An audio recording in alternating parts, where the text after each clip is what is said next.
Hello and welcome, and thank you for tuning in. Before we start, let's start with some alien fuel. Today's specific alien fuel is green tea, and I love a bit of green tea. Okay, so let's dive straight into the topic at hand. So we are talking about overcoming social anxiety and shyness using Dr. Matt Lewis's book, and specifically today we're talking about social anxiety and how people resist social anxiety and some solutions to these ways that people resist social anxiety. So first, let's talk about why you need to have compassion around having social anxiety in the first place. So back in the day when we were in tribes, it was really, a different climate to the one that we're in now. You'd have minutes maybe, and another tribe could come in and attack you. So we all used to stay in our own tribes a lot, and anyone from the outside used to kind of cause suspicion. And this was primarily from our fight or flight response, which is more to do with our limbic system. But now in the modern world, there's a little bit less danger in this sense of actual attack.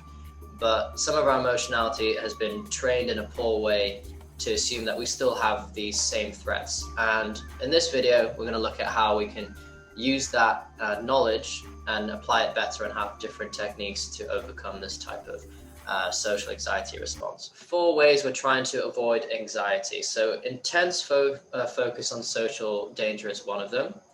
Engaging in safety behaviors is the second one. And thirdly is fusing with our anxious thoughts. And finally, when you resist anxious feelings. So let's talk first about intense focus on social danger. This is more about focusing on how you may mess up, or you may do something wrong, or you may look weak in front of someone, or there's some sort of rejection.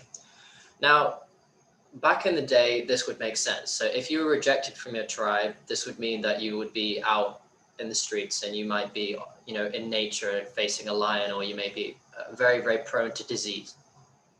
But now and every day, if you make a social mistake, it's not so crazy. And we'll talk about some solutions to it. Secondly, we're talking about engaging in safety behaviors. This is specifically specific patterns that you've developed to avoid feelings of anxiety. So this may be like, instead of walking into the crowd, you avoid the crowd. Or you maybe go to right to the edge of the classroom, you won't go in the middle or towards the front. I'm not saying that these behaviors are bad in its own if you have a conscious awareness that I just want to be quiet, I just want to work. But if it's someone who's actually very anxious and they're trying to avoid people, or they're trying to avoid conversations in general, I think it's not super helpful, especially let's say you have, a job interview and your anxious mind is getting very, very anxious about you wanting to speak to this person. That kind of behavior isn't serving you. Maybe it serves you in the classroom where you want to be quiet, but when you're in mode and you have to present your ideas to someone who's going to hire you, you need to be on the ball, and you don't want to be feeling anxious during that. You want to be feeling charged up, ready, and showing that recruiter, look, I want that job and I think I'm the right person for this job. Okay. So thirdly, we have fusing with your anxious thoughts. So if you're fused with your anxious thoughts, this is very much the identification with the mind or with the thought. This is very much like an Eckhart Tolle type of disidentify with your thoughts and kind of build acceptance around them. When you fuse with anxious thoughts, this might be a negative spiral. So, for instance, one bad thing happened during the day. You spilled tea on the bed. I mean, could you imagine spilling tea on the bed? I couldn't imagine that. But imagine that sets the tone for the whole day. And you think, okay, this is just a bad day, right? That's just pretty much this day. Like, it's raining outside. All this is just a dreary day. Now, that isn't super helpful because you've just taken a tiny moment reflects the whole 24 hours, which, doesn't serve you well. Another issue, the fourth one, is resisting anxious feelings. So if you resist anxious feelings, this means you engage in a lot of repression. You may be, when you've had a really tough day at work, you might just switch on the Netflix and zone out, and that's it. That's your whole routine for the whole 7-day week. 5-day week, sorry. But like, if you really look into it, resistance just doesn't really work, because what tends to happen is your emotionality bubbles up to the surface in different ways. Because on a scientific sense, your prefrontal cortex is very much prone to willpower conservation. And your limbic system is a separate system, which is composed of like the amygdala, the thalamus, and all this. And really, the emotional engine is very, very strong. And the prefrontal cortex is very, very strong, but it has a limited willpower budget. So if you engage in a lot of repression, not only does the emotional mind feel trapped, but it's eventually going to fight back and it's going to attack your prefrontal cortex, and your willpower will be depleted, and you'll just engage in the activity that you were putting off. So let's look at some solutions to these kind of issues that we have. So instead of really running away from the fear, how about you feel the feel of fear fully of an activity and engage in it as if it was a game? Now, this is kind of a fun experiment. So let's say instead of you presenting and making it into this really serious thing, like I'm being graded, oh my God, I really need an A, I need to get, that approval. I need the audience to laugh at this point. I need them to like not think this is the worst presentation. Maybe just see it as a game. Maybe see, okay, I get 5 points if this particular sentence I deliver with this type of tone and a convincing tone. Or I'm able to look at 5 or 3 people this whole presentation. That's fantastic, and look at them intensely. Or maybe it's just that, okay, I at least don't stutter on 3 or 4 words or something. Make it into a fun game. Maybe you see it as like a game, like, oh, this is like, see that anxiety is kind of like a bit of just a fuel, like a bit of energy to kind of have a bit of fun with. And instead of focusing on how things can go wrong in the present moment, maybe focus on cultivating more hope and preparation. So this is really important. So like if you prepare beforehand in a presentation, that's going to give you completely a different feeling if you don't prepare at all and you're just doing it last minute and reading from a script.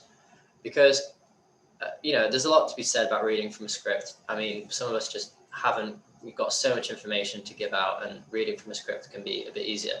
But imagine you prepare that and you read off the script a bit from the beginning when you practice on you're recording yourself or you're doing it in front of your friends and family.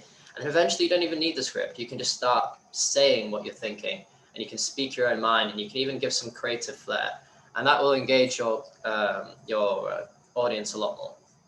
Okay, so what's another thing you could do? You can also maybe, do some exposure therapy. You can start to expose yourself to things that make you anxious. One technique that I learned was from Jordan Peterson's talk. I remember I went to his talk recently in Boston, and it was a really fun talk. And one thing he talked about was exposing one of his clients to an elevator, because his client had a real fear of elevators or confined spaces. And basically he first got the client to imagine the circumstance of the elevator, like just picture the elevator in your mind, and the client would give feedback to Jordan Peterson. And then afterwards, the practice would be to like slowly get themselves towards the elevator. And eventually, that person was cured and was able to deal with that fear very, very well. So slowly engaging in the fear can really, really help. Some people really want to go full on deep in, and it's a full exposure therapy kind of technique, which it can work, but make sure it is voluntarily done, because if you're forced to do it or someone forces you to do it, it doesn't work. For instance, like I know in clinical practice, one thing is that you want to be someone who guides the other person. Or even if you're a mentor or a coach. I did a lot of tennis coaching for 4 years, and I saw a complete difference in if it was me, telling that person, you've got to do this, instead of them figuring out how to do it. It's not that, you can't force anyone to do something. They have to do it for themselves, and they have to figure it out. And you as a person can't force yourself. Think of yourself as a team inside. What kind of team would you want to be? Would you want a tyrant telling you what to do? Or would you want some leader who's actually strong, respectful, and treats you with respect? That's the kind of leader that I'd want anyway. Some people are different. But yeah, so these are some little techniques that you can use for what we spoke about today. I really, really, really hope that you continue on this journey with me. I remember Seb was in the comments, or last video was telling me that I needed to lower the volume afterwards. And I'll lower the volume of the intros as well, so that you guys can hear what I'm saying in the beginning. And also some books that he recommended was Mr. Nice Guy, so that's one of the videos that I'm going to make in the future as well.